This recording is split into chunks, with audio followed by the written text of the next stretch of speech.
تو یہاں بہرحال اس آیت میں دو فضیلتیں جو ہے وہ بنی آدم کو ملی ہیں. ایک کرامت ملی ہے اسے، دوسری اس کو برتری ملی ہے دوسری مخلوقات سے.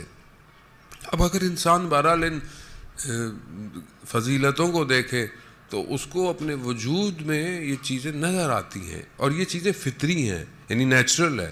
یہ آپ چیزوں کو انسان ماحول اس سے چیزوں کو دور کر سکتا ہے، لیکن اس کے فطرت سے چیزیں دور نہیں ہو سکتی. مثال کے طور پر نمک جو ہے اس کی فطرت کیا ہے کہ اس کے اندر وہ ترشی، وہ نمکین پن پایا جاتا ہے. آپ نمک ہو اور اس میں نمکین نہ ہو تو آپ یہ نہیں کہیں گے کہ نمک ہے، آپ کہیں گے کچھ اور ہے، نمک نہیں ہے. پانی ہو لیکن وہ تر نہ کر سکے، گیلا نہ کر سکے، تو آپ یہ نہیں بولو گے کہ یہ پانی ہے، آپ بولو گے کوئی اور مادہ ہے، کوئی اور چیز ہے. اسی طرح انسان کی فطرت کے اندر کرامت خدا نے ڈالی ہے، اور یہ کرامت ایسی صفت ہے کہ جو انسان کو اخلاق کے منازلوں کو طے کراتی ہے. اگر یہ کرامت نہ ہو، خود مولا کائنات حضرت علی ابن ابی طالب علیہ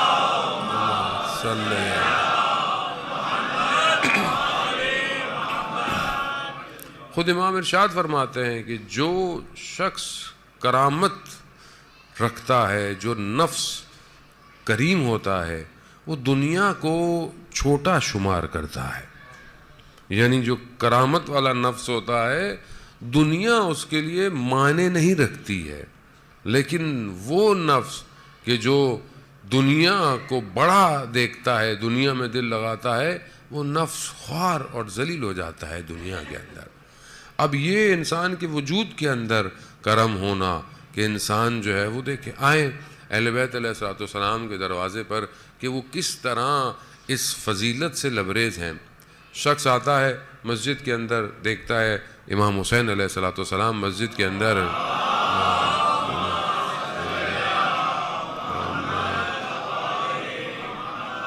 امام کو مسجد میں دیکھتا ہے، امام سے سوال کرتا ہے. سائل ہے، امام کمبر کو بلاتے ہیں، پوچھتے ہیں کہ ہمارے پاس خزانے میں یا ہمارے پاس کتنے پیسے ہیں؟ تو وہ کہتے ہیں کہ ہمارے پاس 4000 جو ہیں وہ دینار موجود ہیں. تو امام کہتے ہیں وہ 4000 جو ہیں وہ لاؤ اور اس کو دے دو، یہ ہم سے زیادہ ضرورت مند ہے.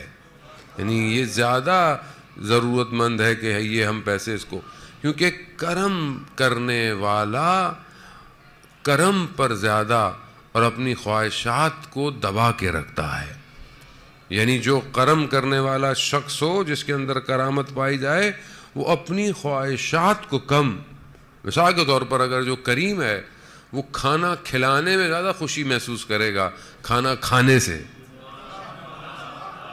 مثال کے طور پر کہیں کھانا کھانے جاتا ہے اور وہ دیکھتا ہے کہ کوئی بھوکا ہے یا کوئی کھانا کھانے والا ہے، تو اس کو خود کھانے میں لذت نہیں آئے گی، لیکن اس کو کھانا کھلانے میں لذت زیادہ آئے گی.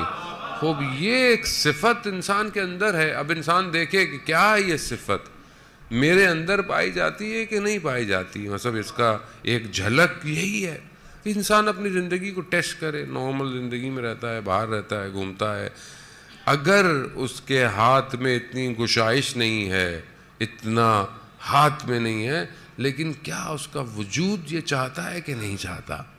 بہرحال فطرتاً تو انسان ہے، لیکن آج کل کی مادی دنیا، میٹلسٹک ورلڈ اتنی زیادہ ہو گئی ہے کہ انسان خود پسندی کا شکار ہو گیا ہے. انسان صرف اپنے آپ کو پسند کرتا ہے، اپنی خواہشات کو پورا کرنے کے لیے. بعض اوقات دوسروں پہ کرم کرنا تو دور کی بات، دوسروں کا حق کھا جاتا ہے، دوسروں کے ساتھ ظلم کرتا ہے، زیادتی کرتا ہے. تو کیا ایسے شخص کے اندر یہ صفت تھی؟ نہیں، یہ صفت سب کے اندر تھی، لیکن ماحول نے اس کو اتنا آلودہ کر دیا کہ اس کے نزدیک جو ہے وہ قیامت کم اور دنیا زیادہ جلوے کرنے لگ گئی. مثال کے طور پر ایک شخص ہے، اپنی فیملی میں ہے، اپنے اطراف میں ہے، اپنے پڑوسیوں میں ہے، چیزوں کو دیکھتا ہے، مشکلات کو دیکھتا ہے، تو وہ کوشش کرتا ہے کہ وہ اپنے اطراف کو بہتر کرے. خوب یہ کرامت ہے اس کے اندر پائی جاتی ہے، اور یہ صفت بہت وسیع ہے، یہ صفت پھیلتی جاتی ہے. پھر پہلی چیز جب یہ صفت انسان کے وجود میں آئے تو وہ اس کے اندر احترام پیدا کرتی ہے. کس کا؟ دوسروں کا احترام. کریم شخص دوسروں کا احترام کرتا ہے، یہ نہیں دیکھتا کہ چھوٹا ہے، بڑا ہے، امیر ہے، غریب ہے، وہ یہ نہیں دیکھتا، اس کے وجود میں احترام پایا جاتا ہے۔ اب آپ دیکھیں کہ یہ کرامت سب سے زیادہ ظاہر ہے اہل بیت سے بڑھ کر کس کے پاس جو ہے وہ کرامت پائی جائے گی۔ اب پہلی صفت احترام کی کس کے لیے ہے؟ علماء بیان کرتے ہیں کہ پہلے یہ والدین جو ہیں وہ بچوں کا احترام۔ اب آپ دیکھیں کہ معاشرے میں بچوں کا احترام کیسا ہونا چاہیے اور کیسا ہے۔ آئیں رسول کے گھر میں جائیں کہ وہ بچوں کا احترام کیسے کرتے ہیں۔ جب یہ بیوی چھوٹی ہیں، ابھی اتنی ان کا عمر زیادہ نہیں ہے، لیکن جیسے ہی وہ تشریف لاتی ہیں رسول خدا اپنی مقام سے بلند ہو جاتے ہیں۔ یہ رسول ہیں، اللہ کے نبی ہیں، بہرحال اصحاب بیٹھے ہوئے ہیں یا کوئی بھی لوگ ہیں، لیکن بچی کے احترام میں اپنے آپ کو بلند کرنا، روایات کہتی ہیں کہ اپنے آپ کو جھکاتے تھے، ان کے ہاتھ کا بوسہ لیتے تھے، ان کو اپنے مقام پر بٹھاتے تھے۔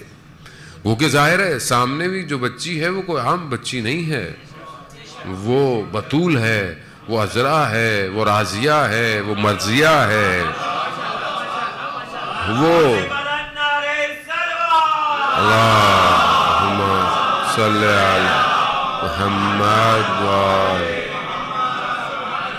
یعنی وہ کرامت وہاں ہے کہ رسول جیسی ہستی بھی جو ہے وہ اس احترام میں ہے۔ یقیناً وہ حور انسیہ ہے، یعنی وہ ایسی جنت اور بہج سے آئی مگر انسانیت کا لبادہ ہے۔ یہی تو وجہ ہے رسول خدا فرماتے تھے کہ میں جب بھی چاہتا تھا کہ جنت کی خوشبو کو محسوس کروں، میں فاطمہ کو اجتمام کرتا تھا۔ یعنی کیا کرم ہے، کیا ہستی ہے زان محترم۔ خوب یہاں دیکھیں، اسی وجہ سے دیکھیں نام میں اتنا احترام ہے، یعنی نام میں اس ہستی کے نام میں اتنا احترام رکھا گیا کہ قال امام صادق، یعنی امام صادق خود ارشاد فرما رہے ہیں کہ جس گھر میں جس بچی کا نام فاطمہ رکھو اس پر ہاتھ بلند نہ کرو۔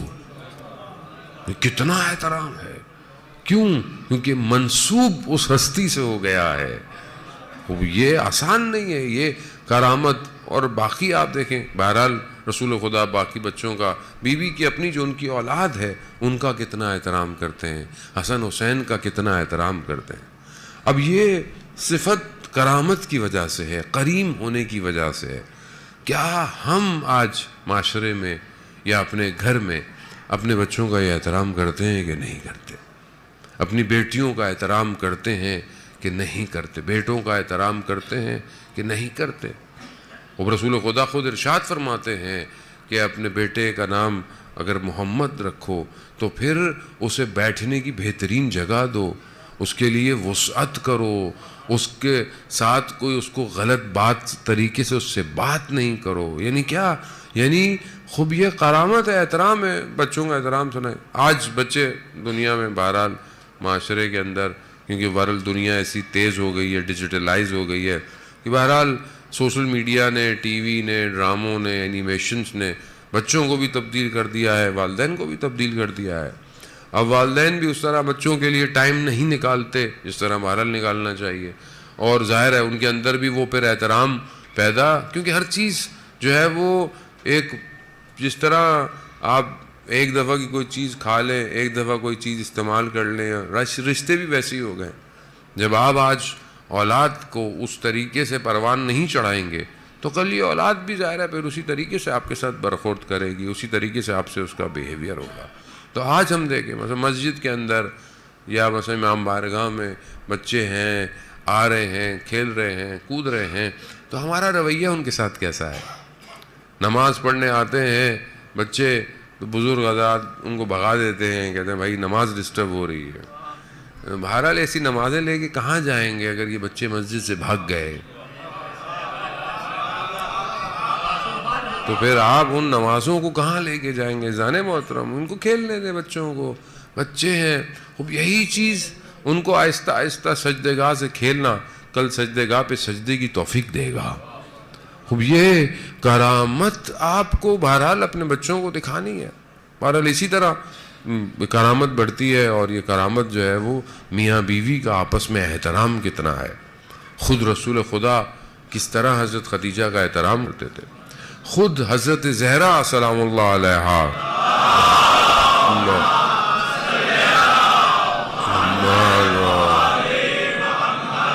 خود بیوی جو ہے وہ اپنے شوہر کا کتنا احترام کرتی ہے۔ یعنی مولا کائنات گھر آتے ہیں اور کچھ تقاضا کرتے ہیں کہ کسی کے لیے، تو بیوی فرماتی ہیں کہ چند دن سے گھر میں فاقہ ہے، لیکن میں نے آپ کے احترام میں نے آپ سے یہ اظہار نہیں کیا۔ احترام ہے، کبھی نام سے پکارنے کے بجائے ہمیشہ کنیت سے پکارتی ہیں، ابو الحسن، یا جو ہے وہ ابن عم، میرے چچا کے بیٹے، یعنی میرے جو ہے وہ والد کے کزن۔ یعنی یہ ساری چیزیں احترام میں۔ آج میاں بیوی ایک دوسرے کو کس احترام سے پکارتے ہیں؟ کیا نام سے پکارتے ہیں یا احترام کرتے ہیں؟ پہلے زمانے میں لوگ بڑے احترام سے نام لیتے تھے، بزرگ بیٹھے ہوئے ہیں، ان کی جو بھلے گھر والے ہیں وہ سنیے، اور اس طرح کے الفاظ کا یا فلانے کے ابا طریقے سے احترام سے گفتگو کرتے۔ آج معاشرہ ماڈرن ہو گیا ہے، آج تو پکارنا تو دور کی بات، بہرحال آج تو پبلک بات ہی نہیں کرتی ہے ایک دوسرے سے۔ آج تو سب سوشل میڈیا پہ، واٹس ایپ پہ ایک دوسرے سے میاں بیوی بھی رابطہ کرتے ہیں، یہ لے آنا، وہ لے آنا، یہ کر لینا۔ عزیزان محترم، خوب یہ احترام بہت ضروری ہے، تبھی کرامت پھر آپ کے وجود سے نکلے گی۔ آپ کو معاشرے کو بتانے کی ضرورت نہیں ہے کہ کس سیرت پہ انسان چلے۔ پہلے انسان اگر اپنی سیرت کو بہتر کر لے تو خود بخود سوسائٹی جو ہے وہ بہتر ہو جاتی ہے۔ وہ اگر آپ دیکھیں کہ آپ اس کرامت کے اور اگر جلوے دیکھنا چاہتے ہیں تو وہ انفاق کرنا ہے، یعنی خدا کی راہ میں دینا۔ خود یہ خود انسان کے اوپر جو ہے وہ خدا کی طرف سے لطف ہوتا ہے، یعنی خدا یہ صفت کو انسان کے وجود میں ڈالتا ہے۔ نیا شادی شدہ جوڑا مسجد نبوی میں رسول خدا کی خدمت میں آتا ہے اور تقاضا کرتا ہے۔ حضرت سلمان فارسی سب کی خدمت میں جاتے ہیں مگر کچھ ملتا نہیں، اور پھر بی بی کے گھر جب جاتے ہیں تقاضا کرتے ہیں تو بی بی یہی کہتی ہیں کہ چند دن سے گھر میں کھانے کو کچھ نہیں ہے، لیکن کیونکہ تم دروازے پر آئے ہو تو میں تمہیں خالی ہاتھ نہیں جانے دے سکتی۔ اپنا لباس دیتی ہیں کہ جاؤ اس کو دکان میں جو ہے وہ گروی رکھ کر کچھ جو اور کچھ کھجوریں لے کر آؤ، اور وہ ایسے ہی کرتے ہیں، کچھ جو ملتی ہیں، کھجوریں اور لاتے ہیں، اور پہلے کہتے ہیں کہ آپ اس میں سے کچھ اپنے بچوں کے لیے رکھ لیں۔ تو بی بی فرماتی ہے نہیں، میں نے اس کام کو خالص خدا کے لیے انجام دیا ہے۔ یا وہ واقعات کہ جو 3 دن تک سائل جو ہے وہ آ رہا ہے، مسکین اسیر آ رہا ہے، اور گھر میں سب روزے سے ہیں، اور ایک ایک فرد اپنی ایک ایک روٹی کو جب والد نے دیا، بیوی نے دیا، تو بچوں نے کہا کہ ہم کیوں پیچھے ہٹیں، اور ہر روز جو ہے وہ آسان نہیں ہے یہ۔ یعنی یہ روٹیاں عام روٹیاں نہیں تھیں عزیزان محترم، عام روٹیاں ہوتی تو قرآن کی آیتیں نہ اترتی ان کے لیے۔ یہ وہ روٹیاں ہیں جس سے کائنات رزق کھا رہی ہے، یہ انہوں نے دیا ہے تو آج دنیا کھا رہی ہے عزیزان محترم۔ یہ بیوی کے گھر کی وہ ہاتھ کی چکی سے نکلی ہوئی پیسی ہوئی اس محنت اور مشقت ہے یہ۔ شاید کائنات اگر ان ہستیوں کو سمجھ جاتی تو آج نہ کبھی اختلاف ہوتے، نہ آج یہ مشکلات ہوتی۔ آج دنیا میں ہونے والے واقعات کیوں ہیں؟ کیونکہ انسان اپنی اصل محور سے جدا ہو گیا ہے۔ آج فلسطین میں ہونے والے ظلم، آج غزہ میں آپ دیکھیں کہ بلڈنگوں کے نیچے سے نکلتے ہوئے معصوم بچوں کی لاشیں کیوں ہیں؟ کیونکہ دنیا اصل ولایت سے دور ہو گئی ہے۔ اور آج بھی یہ تبھی امن قائم ہوگا جب وہ یوسف زہرا آئے گا، وہ فرزند کہ جس کا جو ہے وہ انتظار پوری کائنات کر رہی ہے. وہی عدل اور انسانیت کو برپا کر سکتا ہے. انسان کے بس میں وہ طاقت نہیں ہے. لیکن بہرحال ہمیں اپنا کردار ادا کرنا ہے, اپنی ذمہ داری کو ادا کرنا ہے. عزیزان محترم, خوب بہرحال یہ صفت جو ہے وہ انسان کے اندر بردباری پیدا کرتی ہے, احترام کرتی ہے, آبرو مندی پیدا کرتی ہے. بہرحال انسان اپنے پریکٹیکل لائف میں دیکھے کہ کیا یہ احترام, یہ صفت اس کے وجود میں پائی جاتی ہے یا نہیں پائی جاتی. اور اگر یہ احساسات جو کہ آج کی دنیا کے اندر آہستہ آہستہ مردہ ہوتے جا رہے ہیں, بہت ضروری ہے.